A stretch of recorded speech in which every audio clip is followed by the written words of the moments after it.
guitar practice.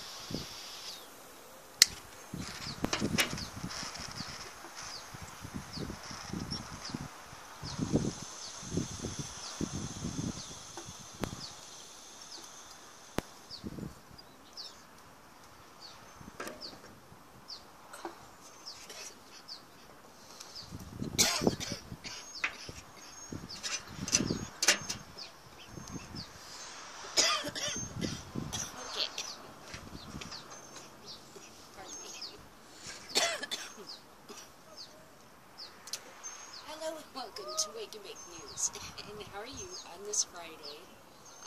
It's now the 4th, I think, of August. I'm outside, so I don't know. I can't look at my computer. And I had some really good stories I found this morning. Okay, so the first one I'll jump right into is Costa Mesa search warrant. Okay, apparently I thought it was the same bust, but there's a very similar bust to the one that went on in Orange County, where the police officers destroyed cameras and ate edibles. Except I guess these police officers used the wrong kind of a warrant to go and do these things. And I don't think they ate edibles, but they did take property. They did not list that property, which is apparently illegal, because that's really stealing. You're supposed to inventory the stuff that you're taking. They destroyed cameras.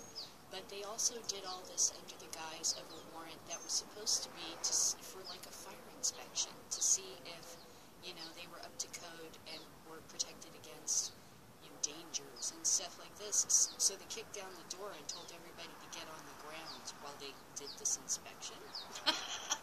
So I'll read this to you. OCRegister.com video. Did Costa Mesa police have warrants for marijuana dispensary raid? Question mark. Yes, apparently we're talking about the same marijuana dispensary raid where they smashed the cameras and ate the edibles. A raid by Costa Mesa police at a medical marijuana dispensary that was caught on camera is being challenged by an attorney who alleged officers exceeded their legal authority during the operation. These guys were doing this to shut down a business without due process because they didn't like it, said Matthew Pappas, a Long Beach lawyer who represents the now closed Costa Mesa collective in the 2000 block of Harbor Boulevard. They become judge, jury, and executioner. Oh, stop. Boy, is he dead right about that. Ask a homeless person, what do the police do with your stuff when they bust you for being homeless? They smash it and throw it away. Your bike, your camping gear, your clothes, your food, your, everything I think except whatever's on your person, which may be your ID. But they will literally just throw it in a dumpster. You do not have a right to possessions according to the police when you are homeless. They will destroy your property and deem it trash because you don't have a house to put in it. So yeah, the police definitely have taken this tactic before. It wouldn't surprise me if they wouldn't try to smash up a business or steal its money. They certainly did that up in Alaska with the reporter who opened up a dispensary. They raided her dispensary and took their vehicles and everything because they keep the profits for themselves and they're stealing from that business in order to try to undermine the business's ability to survive. That they try to break something that you own so that you can't be successful and they lord over you. Yesterday I was talking about, I get the feeling that a lot of us in California and everywhere are just getting this creeping suspicion that the people that are in charge have decided they're going to stay in charge. And there's no jobs coming into your area, even though there's a big jobs report out today. I'm like, fascinating. A few 100,000 jobs were added. Ooh, there needs to be a hell of a lot more going on, and everybody effing knows it. And this hobbling, stuff is not going to make me happy at all because I can look out my window and see what's going on. Nobody's got money. If there was money, why is my newspaper running an article about how to eat cheaply at the fair or how to save money at the fair? It's because they're lucky they got people coming to the fair. Most of them from outside this town. Okay.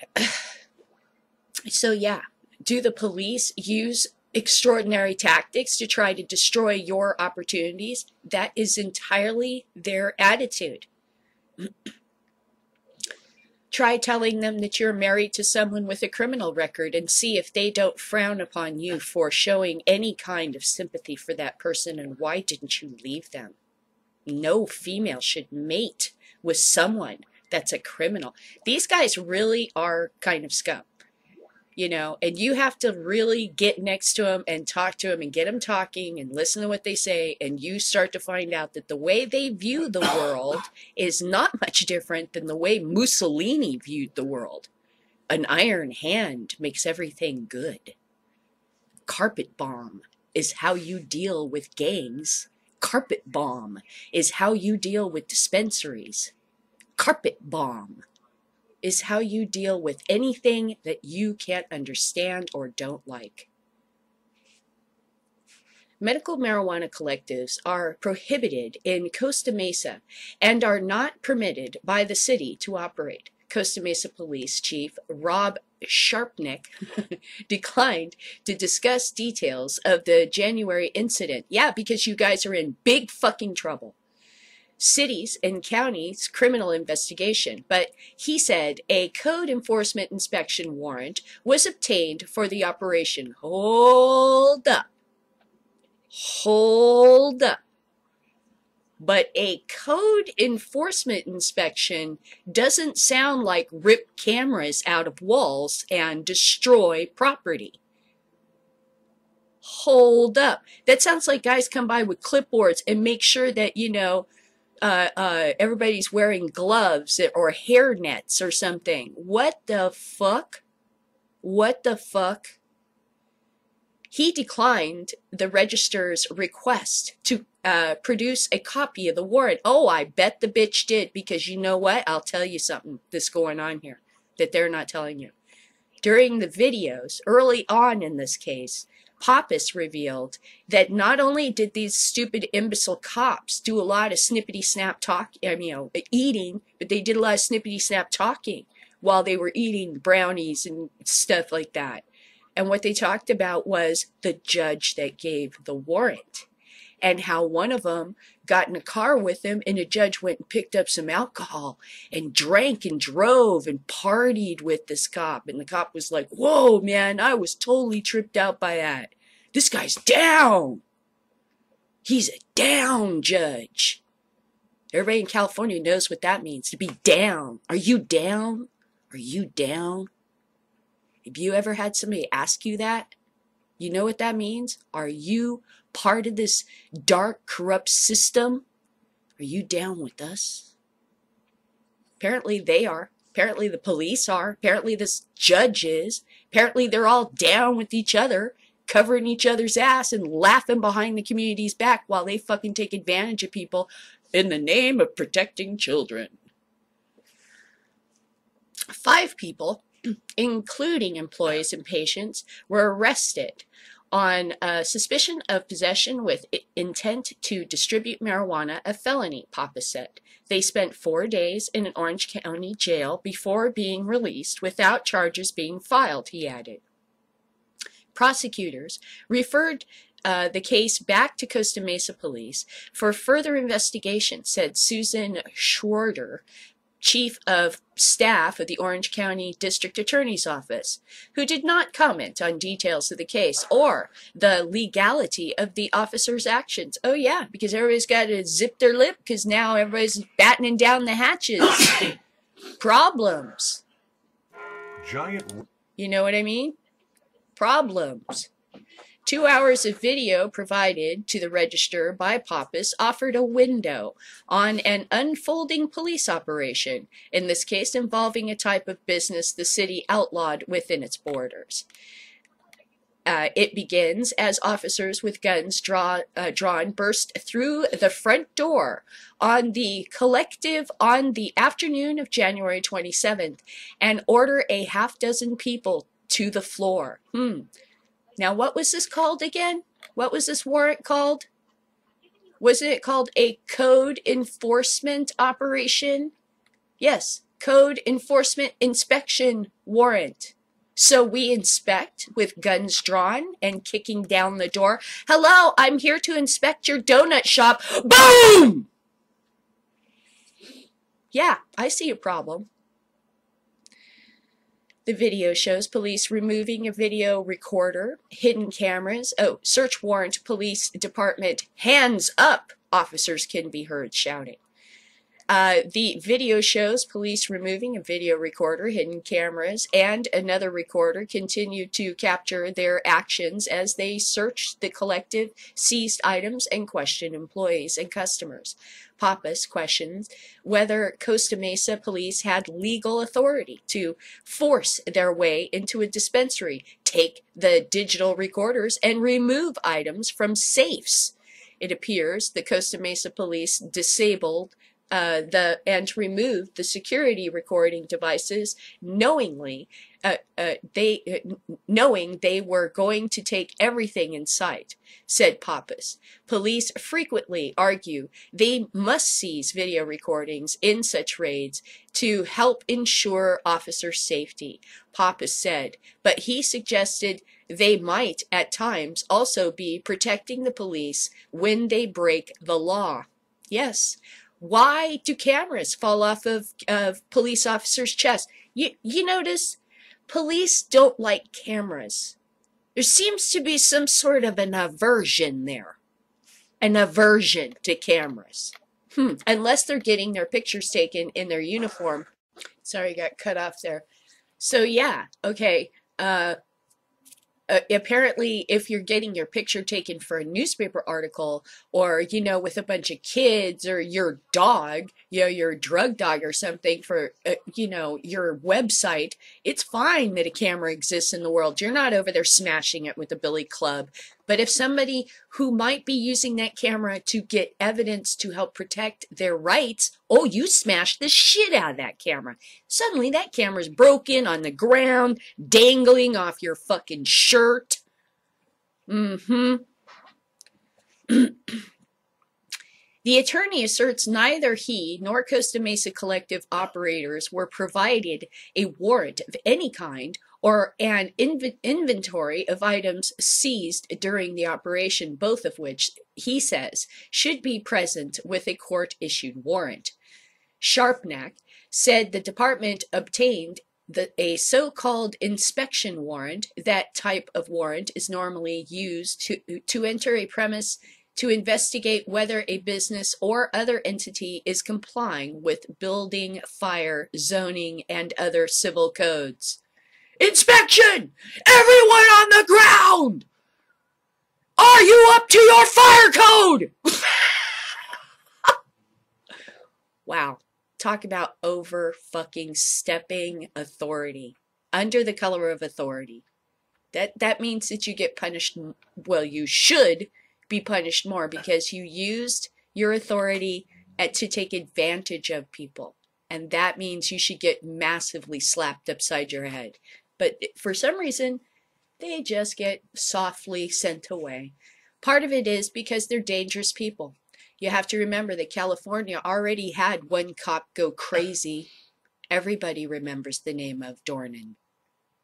He frightened police officers like I've never seen in my life. They're frightened of each other. They're frightened that one will go rogue or a group will go rogue because they know what they've been trained to do. And they're terrified of one of them turning on the rest of them. The secrets he would know.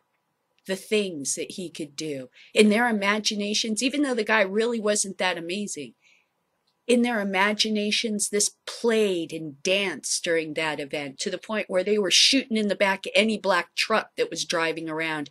Everybody remembers the name of Christopher Dornan. Not because he was some super evil cop, But because of the weird, bizarre psychology that went on with the police officers in all of California, knowing that this man existed, they went crazy with fear. I never saw anything like it. Never saw anything like it. So why do they buy these officers off? They're terrified of them. They're terrified of them becoming rogue. Tony Dodro, a spokesman with the city of Costa Mesa, also said the warrant exists and he has seen it, but he declined to provide a copy or additional details. The register has been unable to locate a warrant covering the operation in the Orange County court system, where such documents typically would be filed. If there is a warrant, apparently it's hidden under a filing cabinet somewhere with rats running across it carrying a piece of cheese. Dodorol said he could not immediately comment on how the warrant was served. Oh, really? It sounds like somebody's in trouble. The Costa Mesa incident follows a highly publicized May 2015 arrest at Sky High Collective. So this isn't the same arrest. A pot dispensary in Santa Ana where police were filmed on hidden cameras eating snacks and making disparaging remarks about a volunteer with disabilities. So this lawyer is the same for both, because I know he's the lawyer for the other one. And he's totally got these guys. I'm pretty sure he's the lawyer for the other one. Okay, but he's totally got these cops pinched between two dispensary fucking court cases. Holy crap. See, this is what I mean. When you lie or do something dumb, you make yourself vulnerable to attack. And now all you got, you're going to spend all your time defending against people that are like, well, what about this? And what about that? And and you're like, oh, no, you can't move forward. You can't do what you're doing now, because now you're playing defense, not a good position to be in. So whenever you fuck up, lie, get criminal, you open yourself up to the beginning of the end. That's why integrity is so important. It's not just fun to have in a shiny object, but it keeps you out of trouble. 3 officers face charges of petty theft for allegedly eating snacks inside Sky High, and one of them faces an additional count of vandalism for allegedly breaking some of the dispensary surveillance cameras. The officers have pleaded not guilty. In other words, this is a practice that is normal amongst the police, because it's the same kind of a deal in both dispensary raids. Papa said, in the Santa Ana case, police did have a real search warrant for Sky High and gave an inventory list, while Costa Mesa did not. Warrants, both inspections and search warrants, are issued by a judge. Lists detailing items seized have to be filed with the court, said Jen McGarth, a former attorney of the city of Huntington Beach, who is teaming up with Pappas on the Costa Mesa Collective case. Former attorney for McGrath, Jen McGrath. You know, this is really interesting, because I remember that when this first broke, the lady in the wheelchair said that, because see, my wheels start spinning.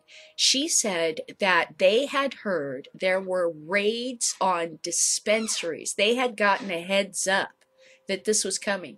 So how did they get a heads up? It wasn't like an inside informant.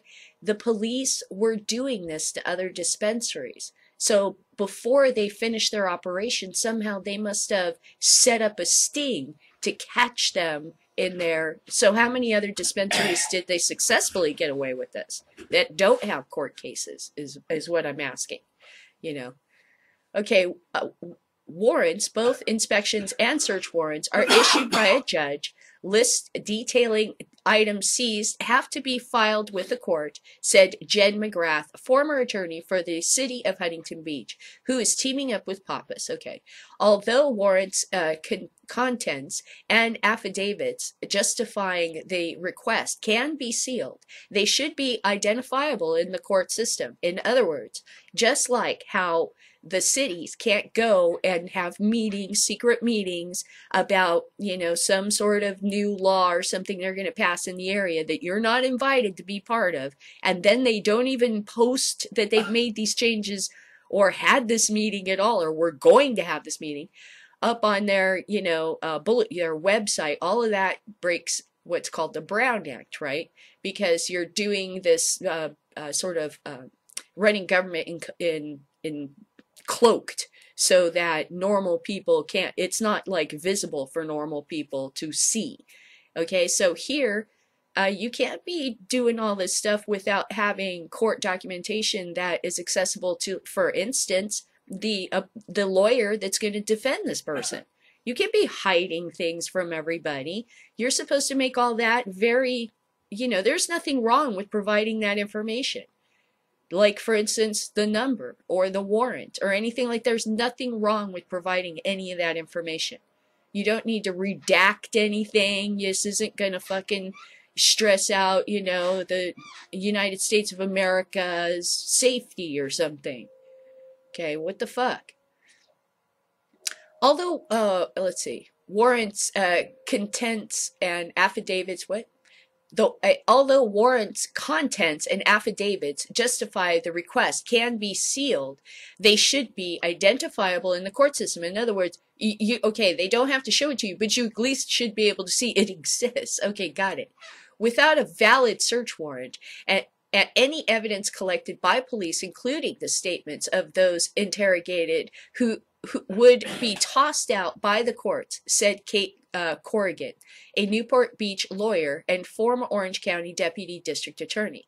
The League of California Cities issued a report in 2010 regarding the use of code enforcement inspection warrants. Warrants are not alternatives for police officers to circumvent the need to obtain a search warrant. The report says there should not be any appearance that an inspection warrant is being used other than for health safety inspections. Get on the ground! Everybody on the ground! We're inspecting! All California businesses open to the public are subject to municipal inspection during normal business hours for such things as fire, building, or code enforcement violations, McGrath said. No warrants are needed for those inspections. If a business refuses access for an inspection, the city may have proper grounds to obtain an inspection warrant for seeking a judge's permission to make forcible entry, but investigators can't seize evidence for a criminal case, McGrath said. Costa Mesa collective operators were never contacted by Costa Mesa officials about the code enforcement inspection and hadn't refused entry, Papa said. If illegal activities or items are observed during an inspection warrant, the city may return to the court to request a search warrant, McGrath said. Papa said he plans to file a lawsuit next week against Costa Mesa seeking the return of items seized in the raid and unspecified damages for civil rights violations. Costa Mesa City Attorney Tom Duarte did not respond to an email and phone calls seeking comment. Yeah, he was too busy crying in the bathroom.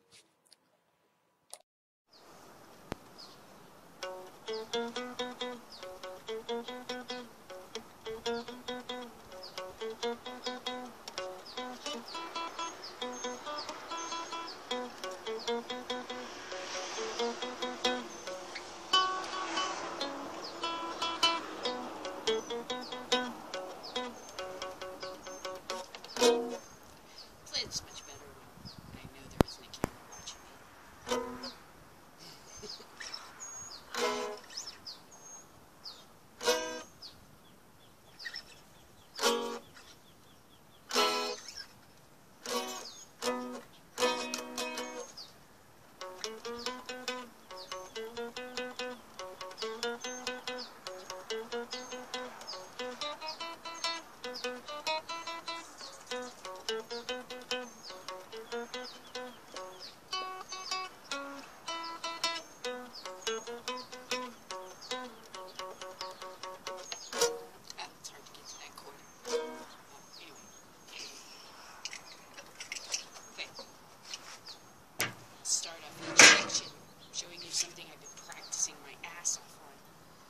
Okay,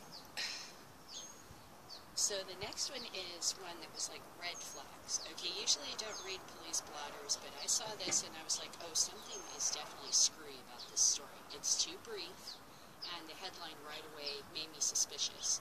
Canine sniffs out synthetic weed. I'm sorry, but I worked with the police here in Ventura County in the school district, and they told me that it is difficult for them to detect synthetic marijuana because it's not regulated, and one of the reasons it's not regulated is because they just change one molecule in the synthetic marijuana, and that way you can't train a dog to sniff that out. So they circumvent your drug dogs because they just change the compounds every few months, and you can't train a dog that fast. Once you've trained a dog to do something, you have to retire it and retrain another dog. See? And the dogs are only as accurate as the handlers anyway. Okay? So I said, number one, there's something, what do they have magical? Wow, almost a beautiful butterfly just went by. What do they have magical, like, drug-sniffing dogs or something in this place? It just, just the headline alone, I went, something screwy about this. And then I thought, you know what? I remember reading a story not too long ago where police officers in a different area, Iowa, were actually giving false positives for synthetic marijuana on medical marijuana. So they were, I believe, convicting, like, patients for having synthetic drugs when it was actually legal medical marijuana. So I was beginning to wonder, is this another case of crazy testing and very invasive police officering and stuff, or did these young men turn to synthetic drugs because one of them already had a warrant from a different county, right, a different place, for basically regular marijuana? So my question is, either way, law enforcement is at fault for what's going on here, and I have very high suspicions that a drug dog is not capable of sniffing out synthetic marijuana. That is the point to synthetic drugs, is they can circumvent most of the types of assurances and controls that society's already put in place. Okay, so here's this story. Canine sniffs out synthetic weed. Okay, so this one is a police blotter. This is ABC 36, Your Neighborhood, Your News, WTVQ.com. Justin Kidd and Justin Allen, who may be synthetic drug users, marijuana users, but look at their eyes. Their eyes don't look like guys that fucking puff synthetic fucking marijuana. Because their eyes would have a certain fucked up look. They'd look like they had the worst headache in the world. Like a weird darkness, pinching look in their eyes. I've seen people that use synthetic drugs. I used to be a security guard for a high school. Okay, it's one of the things we were trained to look for. These guys don't look, they don't have that look. They don't look like they're psycho. See what I'm saying? They don't look like they're you know. Okay, so now let's look at this police blotter, and I'm going to remind you of a story I read not too long ago about what's going on with this police testing, okay, for marijuana. K9 unit detects synthetic marijuana during traffic stop. That was a red flag for me. Going through the stories, I saw that, and it was like, working with police officers in the school district, I learned that it is very difficult to detect synthetic marijuana because they can easily just simply change one little molecule in it, and the police dog will walk right by it. So they have canines that are up to the latest synthetic drug. It takes months to train a canine. It only takes a moment to change the different combinations of synthetic marijuana. So immediately when I saw a canine unit detect synthetic marijuana, I'm like, no, canine units detect marijuana, don't they? Let's continue.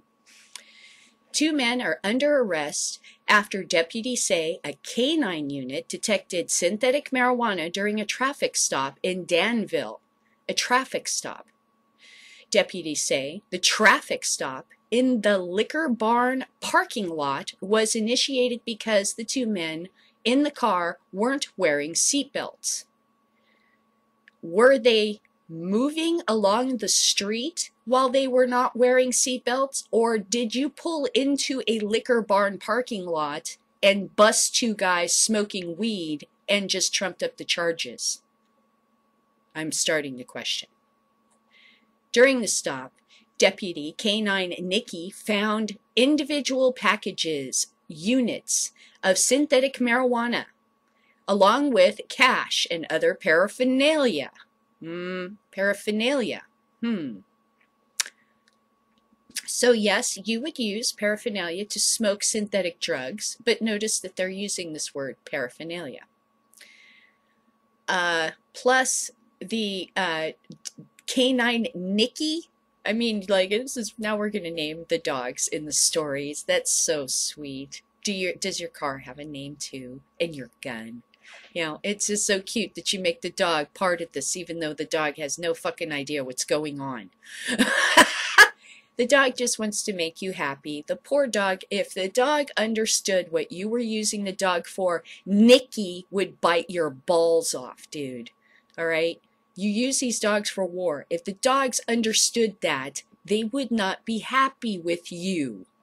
They wouldn't be, oh, I love you. You know, they love you, they trust you, and you use that for evil, in my opinion. Okay, so this dog, Nikki, sniffs out the marijuana, synthetic marijuana packets, units, really. Because in most of these stories, when they discover these packets, in order to alert the rest of the community, they take photographs of them and make them part of the story, not mugshots. Not mugshots of two guys that look like they're poor, they've spent time in jail, they've had a difficult life, they probably make really poor choices for themselves, but further incarceration is probably not a solution to this. It's a solution to somebody's pocketbook. Deputies say they also discovered that the driver, Justin, a kid, had 2 warrants out of Boyd County because they can connect up with the rest of the police database, right? And keep trumping the charges up even more. Let's look for what else we can get on you. Along with those warrants, Kid was charged with trafficking and possession of paraphernalia.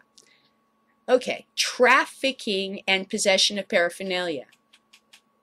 Right? Trafficking what? Trafficking marijuana? Trafficking marijuana, because in his last charges he wasn't charged with synthetic marijuana. Or how about this one? They're using synthetic marijuana now because the kid has already been busted for using regular marijuana, so now they're making things even worse for their lives because the police are not there to make the world safer. They're there to profit off of its fallenness. It's brokenness. They're there to just go, oh, well, we'll just take what we want from these scum. Helping them just wouldn't be worth it. The passenger, Justin M. Allen, was also charged with trafficking and possession of drug paraphernalia. Trafficking. Okay? So notice how they try to tie in this guy's before warrant with the words trafficking with this new, oh, this is trafficking too. No. Why don't you mention what drug he got busted for in the old warrant? Because it was marijuana, wasn't it? See, that just right away, I read this headline, I'm like, there is all kind of stank on this story. I am sure these are not nice people, but this is what I'm talking about. They're never gonna fucking get any better with this kind of a system, just kicking them around all the goddamn time. No wonder they're assholes. Maybe we're making them into assholes. Thanks. Thanks a lot, K9 unit. Job well done for somebody, just not us. Now, do you remember a while back I read to you a story about the Osage, Iowa Police Department and how they were using this drug testing on marijuana, and it was coming up with synthetic marijuana. That they were accidentally or on purpose convicting people of synthetic marijuana when in fact it was marijuana. And that there was a suspicion that certain police departments, because they see the advent of medical marijuana, would begin to use these very sketchy testing facilities and equipment and stuff to come up with the type of result that would basically get them a conviction that they would like. So when I hear that a drug dog sniffed out synthetic marijuana and that these young men are going to be convicted of trying to sell, I guess, synthetic marijuana, trafficking and paraphernalia, I have to wonder if there isn't something sketchy going on here. Plus, I'd like you to look at this picture from that old story and take a look at the gentleman just kind of putting his bare hand on the table. And does that look like a very clean place to do testing? Does this look scientific to you? You know, it looks dirty. It looks unkempt. There is a piece of candy in a wrapper or something sitting over by the light plug, which definitely doesn't look safe. And a bucket full of junk. So, and the gentleman's not wearing gloves. He's wearing his street uniform, which he would walk around in the street with and then bring all contaminants into the lab. What exactly about this is scientific? It has the trappings of science, but none of this to me looks like it actually is science.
Especially with this teeny little guitar, and I can't do all the little bling. Oh,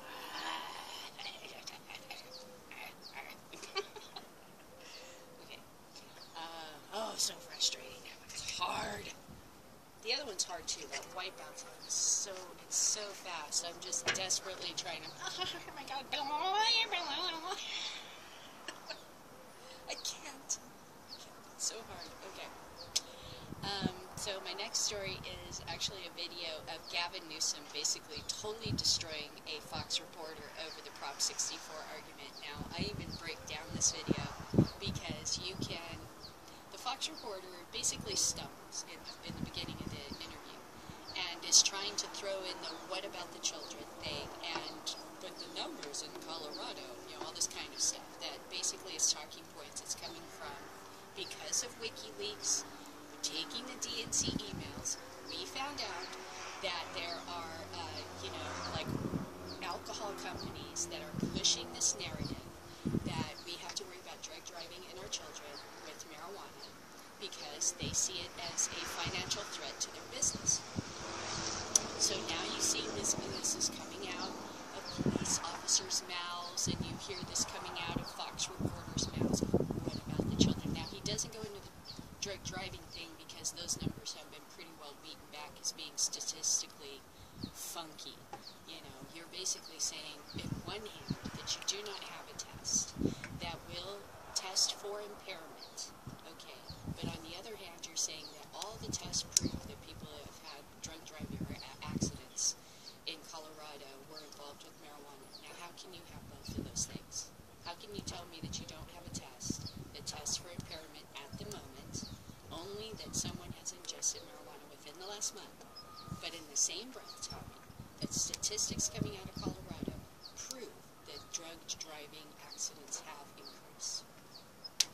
I think you're lying. Okay? It doesn't make sense.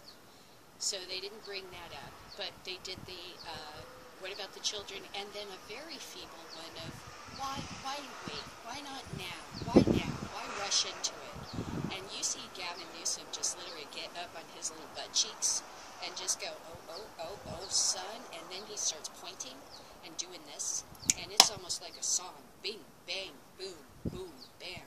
So I kind of play this out for you, and then I break down some of the body language that's going on. You can see the Fox reporter looking for cue cards, dashing his eyes, dash off camera a couple of times, and when he gets the argument about children, how this is ridiculous, and those statistics don't play out, and this is just your personal opinion, he literally, you see his eyes wincing, you know, so you see his reaction, and at one point in the interview, he crosses his arms.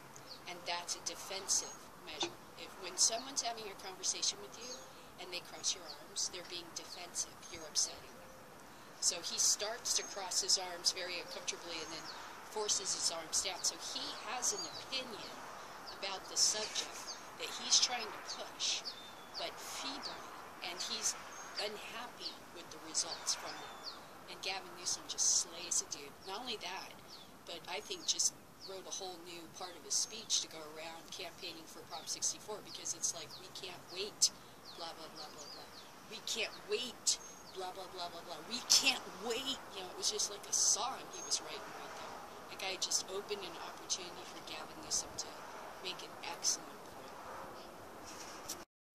I don't think I can. I'm going to just do it cold. I practiced the other ones before I started shooting, but this one I'll do cold. You'll see how much I suck at this.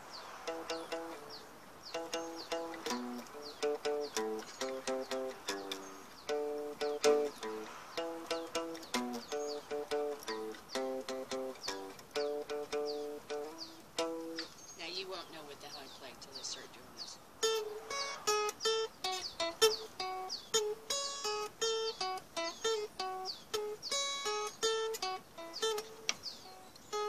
I'm so nervous. Okay, Kelly, concentrate.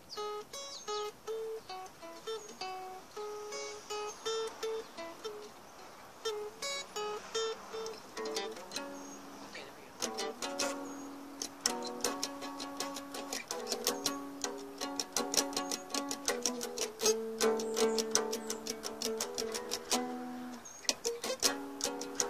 I'm on the wrong one. Okay, so.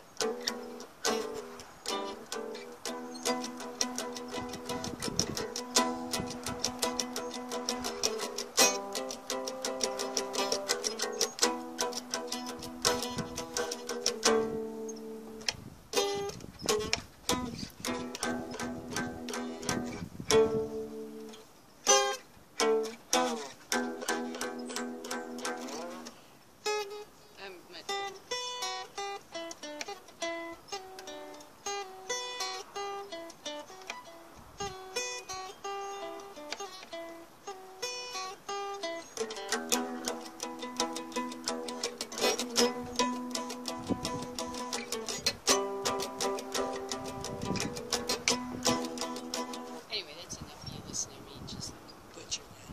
But I'm working really hard on that. Not on this guitar. Holy crap, those songs are hard to play on this little thing. Okay. So, my last story, which I will load a bowl for, is actually a rehash of a story I talked about earlier this summer, and that was Scott's Miracle-Gro, right? Getting into the hydroponics game because the owner of Scott's Miracle-Gro talked to a guy from a hydroponics shop during some kind one of these business things where, you know, I guess or he knew somebody or something. But he talked to a guy at a hydroponics shop, and the guy was saying that the growth in this industry was huge, and they couldn't keep up with demand. They just, you know, they couldn't keep up with demand. And so the dude who owns Scott's Miracle-Gro said, well, fuck that, we're going to jump into this, I don't care. And he went to his board of directors or whatever, and he told them, look guys, we're getting into this market. You know, I know it's all, you know, against federal law and all this kind of stuff, but I think we can do this without getting in trouble because we're only going to be providing hydroponic supplies and fertilizer. And so they went and apparently spent a bunch of money buying a Dutch hydroponics company, I think a California or Arizona fertilizer company, but already brands that are well known in the industry. And they're going to basically assist those brands in doing their business better and serving their customers better and getting better market share and protecting them from litigation or having them, you know, observe all the best practices or whatever it is, you know, all the different regulations. So they're basically investing in hydroponics companies here in California and in this Dutch company.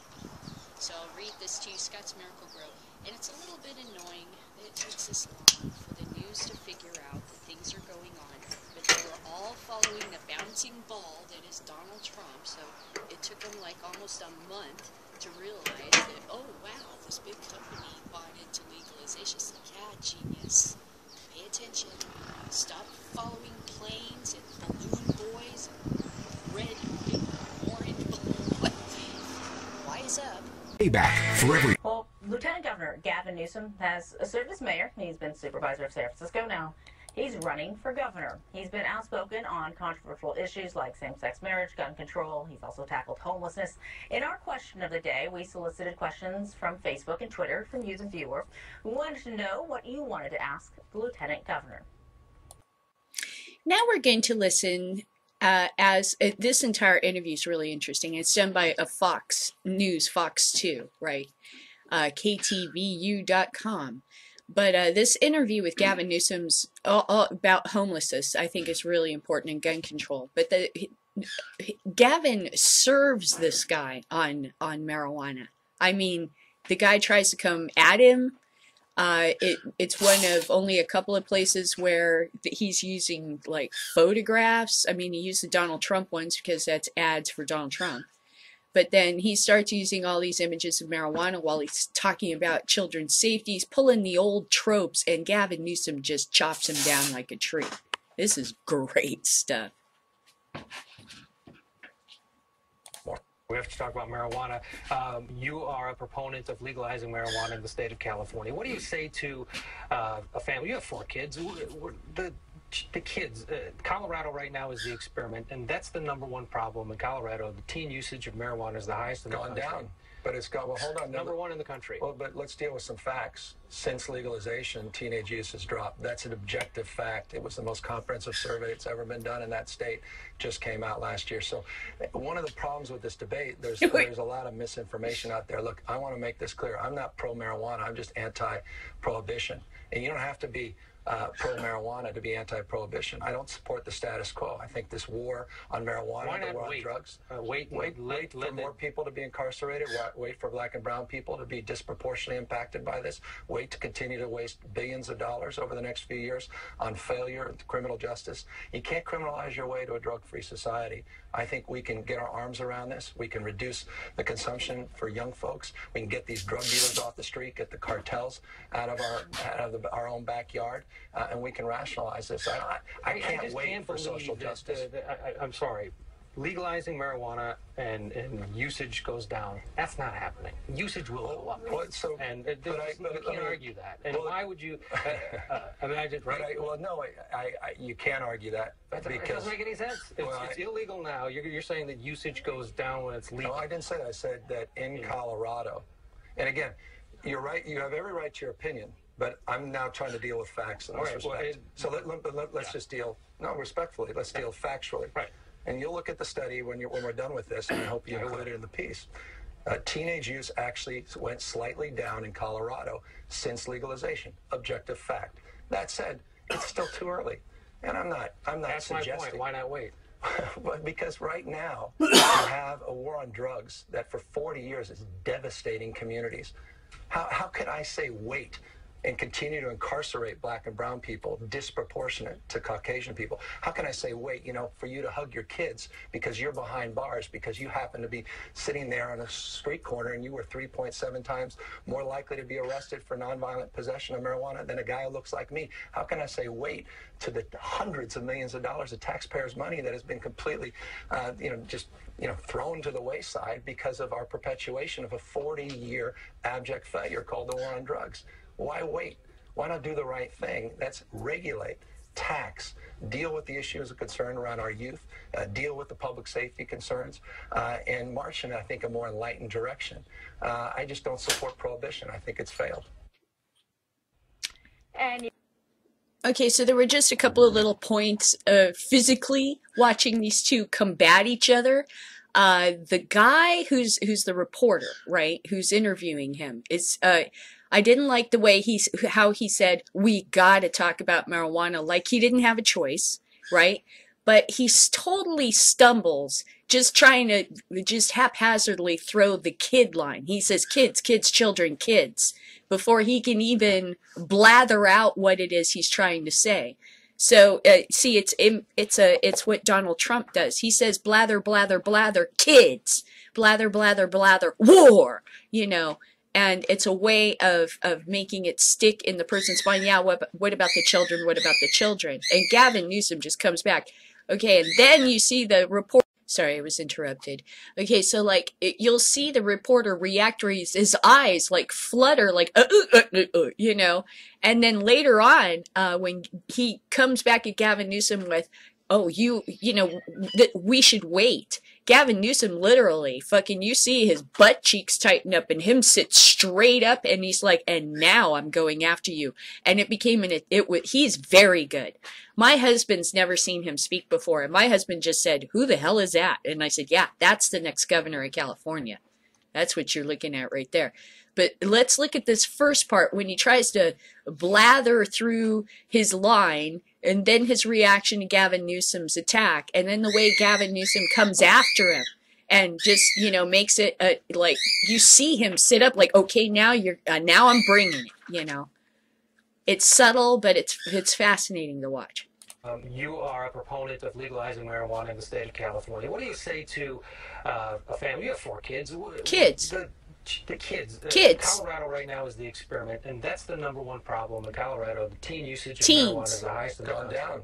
But it's gone. Well, hold on. #1 in the country. Well, but let's deal with some facts. Since legalization, teenage use has dropped. That's an objective fact. Watch his eyes. Watch your guy's eyes. Done in that state. He knows that's a good answer. So one of the problems with this debate, there's a lot of misinformation out there. Look, I want to make this clear. I'm not pro-marijuana. I'm just anti-prohibition. And you don't have to be pro-marijuana to be anti-prohibition. I don't support the status quo. I think this war on marijuana, the war on drugs. See, now he changes his stance. Wait for black and brown people to be disproportionate. See, look at it. Look at his head bobbing. How he's looking off camera for talking points or something, or cue cards. You can't criminalize your way to a drug-free So they start showing these images, okay, this is bad. Then he starts talking about how it would stop cartels. Oh, got to change the images because that would indicate that we would stop this marijuana use that you find so offensive in the first few I'm images. sorry.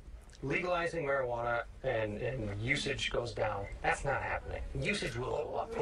That's an opinion. You can argue that. And why would you? Yes, you can. Imagine, You can argue with opinions. You can't argue that. It doesn't make any sense. It's illegal now. You're saying that See, usage big goes hands, down. like Bill O'Reilly type reasoning. And again, you're right. You have every right to your opinion. But I'm now trying to deal with facts. And respect. So let's just deal, respectfully, let's deal factually. Right. Okay, just a second. I wanted to stop it, especially right there.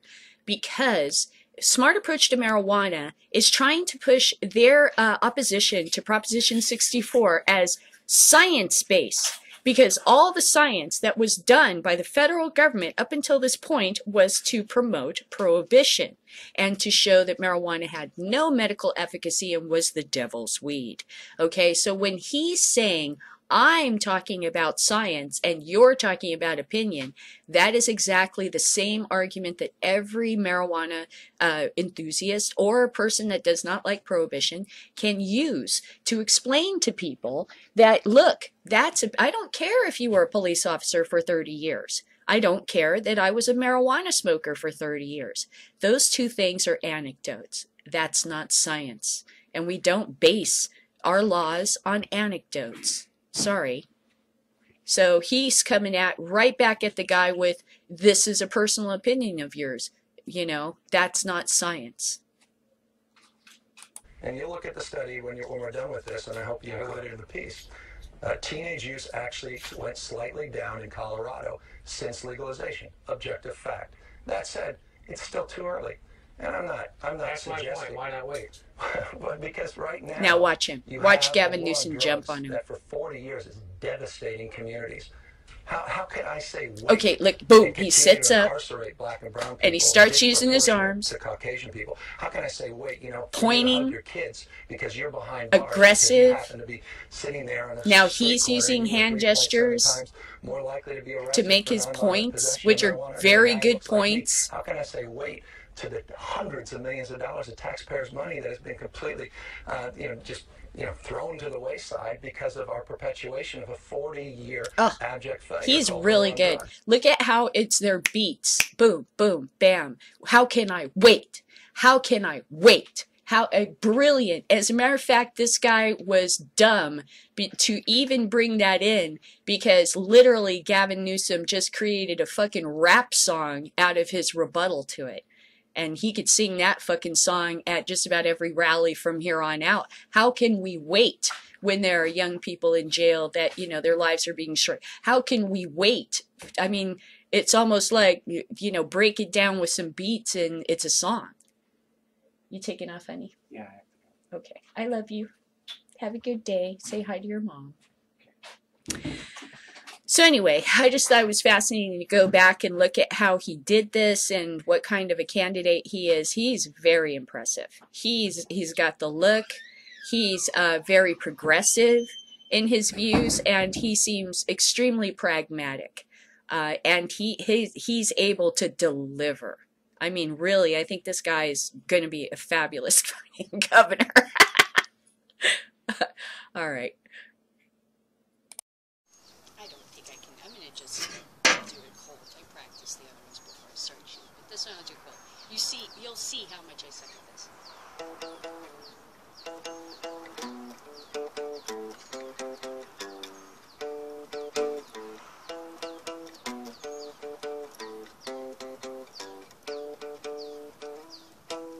Now you won't know what the hell I'm playing until I start doing this.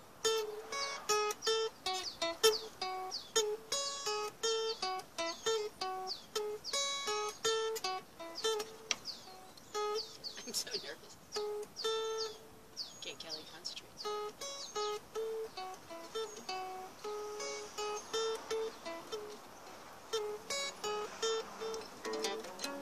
Okay, there we go.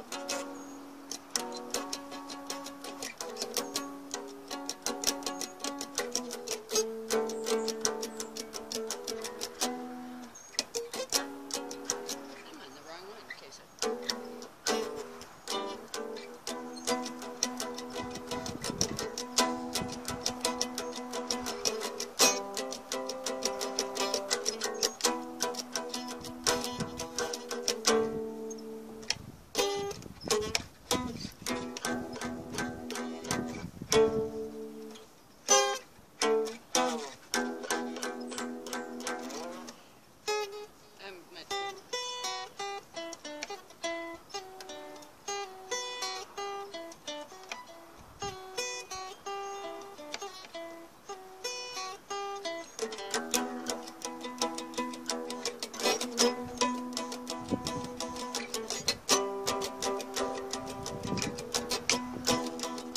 Anyway, that's enough of you listening to me just butcher that. But I'm working really hard on that. Not on this guitar. Holy crap, those songs are hard to play on this little thing. Okay. So, my last story, which I will load a bowl for, is actually a rehash of a story I talked about earlier this summer, and that was Scott's Miracle-Gro, right? Getting into the hydroponics game because the owner of Scott's Miracle-Gro talked to a guy from a hydroponics shop during some kind of one of these business things where, you know, I guess or he knew somebody or something. But he talked to a guy at a hydroponics shop, and the guy was saying that the growth in this industry was huge, and they couldn't keep up with demand. They just, you know, they couldn't keep up with demand. And so the dude who owns Scott's Miracle-Gro said, well, fuck that, we're going to jump into this, I don't care. And he went to his board of directors or whatever, and he told them, look guys, we're getting into this market. You know, I know it's all, you know, against federal law and all this kind of stuff, but I think we can do this without getting in trouble because we're only going to be providing hydroponic supplies and fertilizer. And so they went and apparently spent a bunch of money buying a Dutch hydroponics company, I think a California or Arizona fertilizer company, but already brands that are well known in the industry. And they're going to basically assist those brands in doing their business better and serving their customers better and getting better market share and protecting them from litigation by having them, you know, observe all the best practices or whatever it is, you know, all the different regulations. So they're basically investing in hydroponics companies here in California and in this Dutch company. So I'll read this to you, Scott's Miracle-Gro, and it's a little bit annoying that it takes this long for the news to figure out that things are going on, but they were all following the bouncing ball that is Donald Trump, so it took them like almost a month to realize that, oh wow, this big company bought into legalization. It's like, yeah, genius, pay attention, stop following planes and balloon boys and red and orange balloons. Wise up.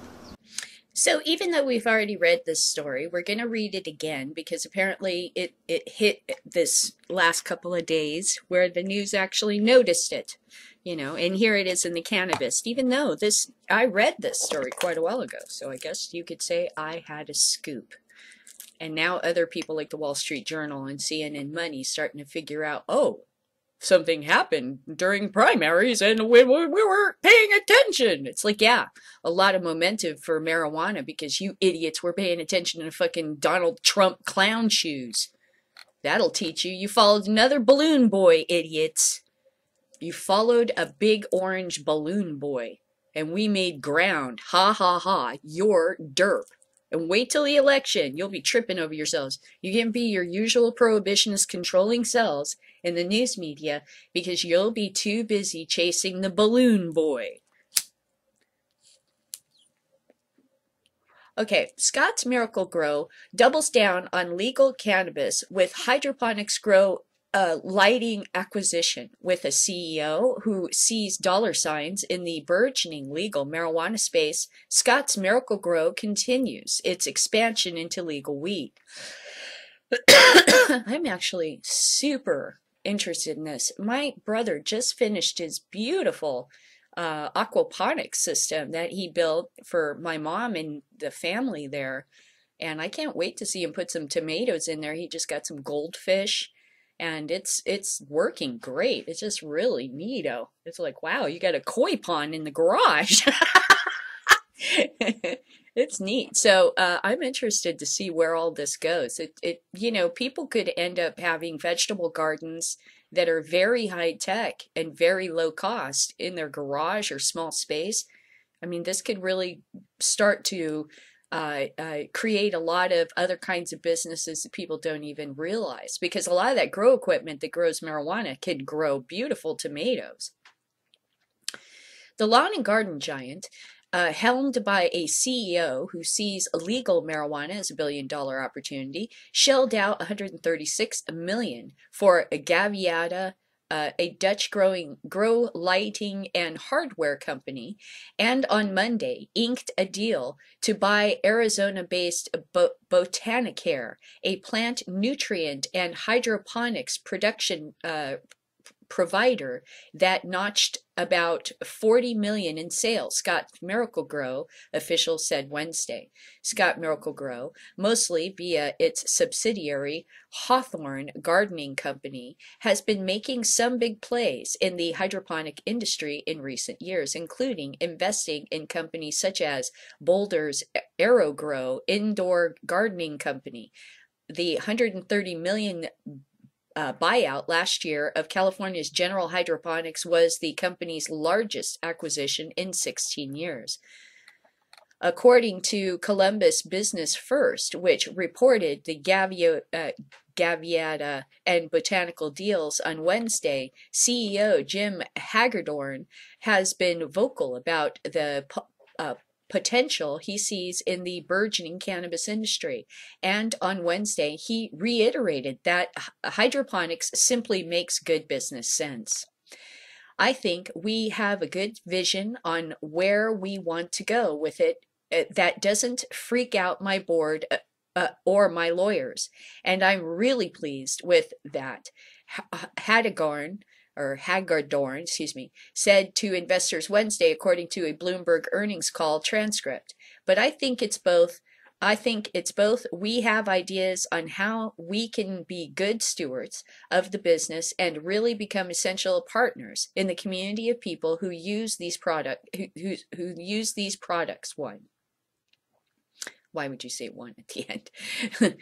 Okay, and two, just take advantage of something that's high margin, high growth.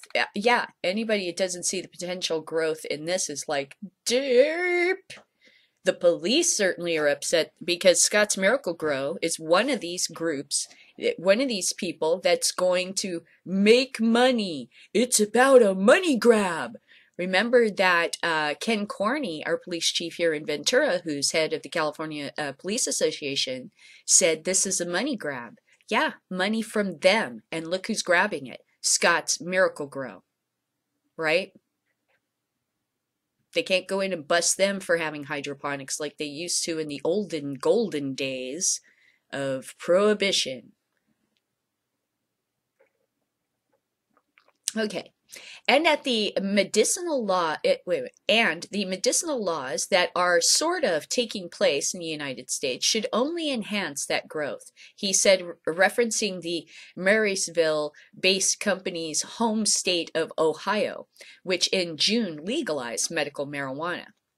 Once the Botanicare deal is done, Hawthorne likely will pull back from any major transactions in the hydroponic space. He said, adding that his firm approaches will be to funnel in support for sales, research and development, and supply chain to help provide a little bit more of a professional bent. You know, I got a fucking some advice for you, Scott's Miracle-Gro. Did you know that they have these things called, canna boxes or weed boxes, and many different companies like to put in things and send it as sort of a sample, and the people are buying these things. But you could put in a little sample of your new Scott's Miracle-Gro for marijuana or whatever it is you're going to come up, or a pamphlet or a keychain or a sticker or some shit, to get out there in that market and let stoners know we're about to come in here. And you're going to hear a whole fucking hell of a lot of fucking old time stoners talk about how you guys are no good. But I think you can step up to this. And I think buying into the Dutch hydroponic company I'm sorry. If it was Canada and you were an LP, they would be bitching that somebody is, betraying the community and selling out to a big corporation. But in my opinion, Scott's Miracle-Gro is the most normal, ancient, normal shit that's been going on since World War II, since we had victory gardens. And it makes perfect sense in the narrative that it becomes part of our marijuana story. So I think it has a space, and especially for newbie growers like me, I definitely could use her help. I'm not going to grow big, huge, expensive buds. I could definitely use some assistance in producing better marijuana. And Scott's Miracle-Gro is a familiar name to me. So that creates familiarity for our brand of marijuana. So I think we should hail this. I really hope it means, positive change. I can't wait to see what they have coming out. But I'm telling you, get in on these canna boxes or create one of your own, like the growers box or some shit like that. People pay a subscription and they get a different bevy of products to help them in their gardens, or books or instructions, or maybe even someday in the future, seed packets. That's really what I'm looking forward to, is when I can purchase fucking seeds locally would be real nice, or through some kind of delivery or something. But getting a hold of clones or seeds in this area is like, you got to be kidding. So it's like by hook or by crook. Okay. Luckily, I have a bit of a stockpile of seeds right now, but they're old and they're from mystery weed. So you don't know what you're getting, what genetics, what strains, whatever, and it's a trial and error type thing, which makes it extremely annoying. And when I can also grow strawberries right next to it that I went and got starters for, boom, put in my garden, and every morning I go out and pick a couple strawberries for breakfast. Okay, or tomatoes in my front yard, or basil that I'm growing, or ginger that I'm trying to get started, So I want it to be that easy, and it isn't, and it's because of stupid prohibition. It's aggravating. So Scott's Miracle-Gro could serve us in this community by helping people like me become better growers, and maybe not use whatever fucking we can get a hold of, or whatever. I mean, honestly, Scott's Miracle-Gro should get together with this, Cantaveras guy that does the growing marijuana books, because he's awesome. I would love to see him do a tour, maybe, of Scott's Miracle-Gro, or talk about their fertilizer, or the history, or something, or, people's opinions about it. But I would like to see more going into this about fertilizers, about pesticides, because getting your aquaponics system set up, or your garden, or anything, the soil itself is only the first part of this battle. The next is getting the plant healthy, getting the plant on a schedule of watering and feedings, and then comes fighting pests. And butterflies love to put their little babies on your fucking plants, and then you find all these nice big happy chubby caterpillars just munching away on fucking half your plant. And caterpillars can make short work of a plant pretty quick if you don't pay attention to it. Spider mites are a major problem, So I think it's really important to talk about all these kinds of things. Do you want to have roly-polies and worms in your soil? Do you want to have your soil be perfectly clean and store-bought? Or, whatever. I don't do that. I used to do that, and I gave up on that shit. Stupid. Okay. Hargadorn also said he knows that the company is an outsider in the tight-knit business. See, that's what I'm talking about, because there's a lot of fertilizers out there that I could name. I mean, Urban Remo does, from what I've seen, amazing. But it's very glossy covers, very shiny. There's a lot of advertisement there, and you're paying for that advertisement. No offense to Remo. Because he's got to do advertisement. He's got to look professional. And this is a way of making your bottle stand out from all the others and make it look really like the bomb, But the thing is that I know from somebody who worked a little bit in advertisement that that's going to cost me to have those shiny foil covers and stuff. And Miracle-Gro just comes in a paper box. Which reduces costs right there. It's not as fancy. So I think there's different markets here. I think Miracle-Gro would be good for a new market, and Remo's nutrients would certainly be wonderful for somebody who is doing really nice cottage, what do you call it? Craft marijuana, I think Remo would be the step up for me. But I've always been a Scott's Miracle-Gro person. Okay. So to our new friends in the wait, I have to go back to this. Okay, that's a tight-knit business and they're new in the space. A space that is more West Coast urban and rural than suburban. He took a minute during Wednesday's call to try to allay concerns among hydroponic retailers and growers, according to the transcript. So, to our new friends in the hydroponic space, I want you to know that we take seriously our responsibilities as an industry leader. And since we are an outsider, I know a lot of people will be watching to see how we behave. Very good that he's at least very aware of this. We've done more than just assemble a portfolio of the best brands within the various industries categories, along with the way we have also assembled a great array of talent. Entrepreneurs who've built strong companies from the ground floor. The goal was not simply to buy their businesses. The goal, in fact, the obligation is to make them better. Whether it's through innovation, new products, improvement, technology, support, improved packaging, or registered control products. Our job is to be great stewards for these brands and partners with these industries. Yeah, that's very cool. Scott's Miracle-Gro officials were not available Thursday for comment. All right.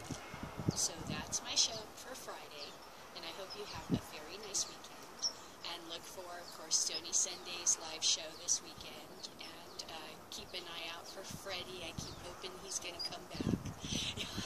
But I understand when to take a break. I just saw that one of the guitar guys that I follow that does, Billet to Gent, and he's having stressful existence in his life, so he has to back away from video making, and I totally relate to that. I think it's perfectly okay, and I think most YouTubers would totally relate that. Sometimes real life just insists on getting in the way, and you got to deal with that before you can come back to blogging about it. It's not so easy all the time. And sometimes you have sick relatives, or money problems, or you're going to lose your home. T-Town Tim, I see he's talking about selling his guitar to get his fucking truck fixed. Dude, I hate that shit. I hate even seeing that you're having to go through that. That sucks balls. I mean, first off, you're never going to get that much back for those items. You can always get another one. Yeah, you could build one, But the problem is that it hurts to give up things that, like, he's great at his music, and it's heartbreaking for me to see him have to give up one of his guitars to fix his fucking truck. I'm so sorry about that, man, but I know you need it for work.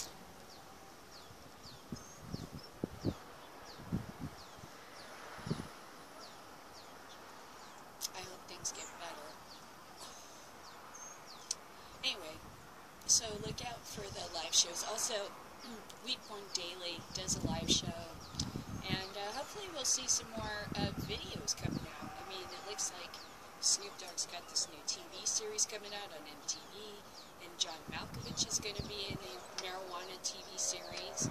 So we'll have tons of other things that are more cultural to talk about besides just the battle for, whatever, legalizing this and getting past the stupid prohibition. So it'll be interesting. I can't wait till the part where we get to, hey, maybe you're smoking too much. And that'll come, people will start talking about detox. Those are real conversations stoners have. So, it's going to be interesting when we get to all these different places. It's all the noise.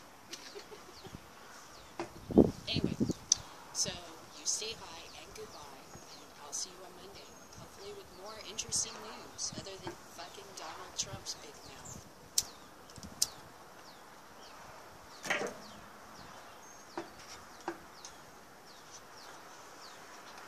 It is a marijuana show.